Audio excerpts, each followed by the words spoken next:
District accounts officer Mukhtar Ali but نے کہا ہے کہ حکومت آزاد کشمیر محکمہ حسابات اور اسٹیٹ بینک آف پاکستان کی ہدایات کے مطابق سرکاری اداروں کے متعلق ادائیگیوں کے نظام کو صاف، شفاف، محفوظ اور تیز ترین بنانے کے لیے محکمہ حسابات نے آزاد کشمیر بھر میں مائکرو پیمنٹ گیٹ وے سسٹم کا نفاذ کر دیا ہے، جس کے مطابق سرکاری ادائیگیاں ایک کلک پر متعلقہ فرم کو وصول ہو جاتی ہیں۔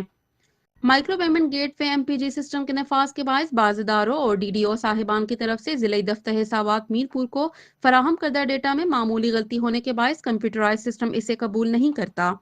جس کے باعث ان کی ادائیگیاں التوا میں رہتی ہیں، جن کی روزانہ باقاعدہ لسٹیں تیار کر کے دفتر کے نوٹس بورڈ پر چسپاں کر دی جاتی ہیں تاکہ متعلقہ محکموں کے کلرک صاحبان اپنے اداروں کے متعلق ڈیٹا درست کروا سکیں۔ اس سسٹم کے تحت کمپنی، فرم کا نام، اکاؤنٹ نمبر، بینک کا آئی بی این،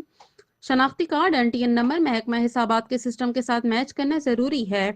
جملہ ڈی ڈی او صاحبان کو اس سلسلے میں آزاد کشمیر حکومت، محکمہ مالیات اور حسابات کی طرف سے بھی ہدایات دے رکھی ہیں کہ محکمہ حسابات کے ایم پی جی سسٹم کے تحت ادائیگیاں کریں۔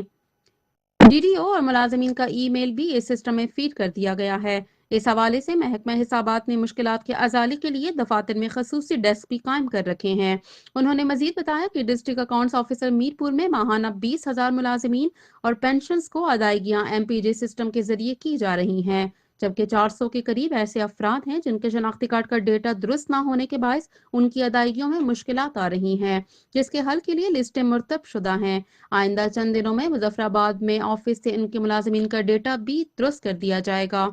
انہوں نے مزید بتایا کہ اب تمام تر ادائیگیاں ایم پی جی سسٹم کے ذریعے ہوں گی۔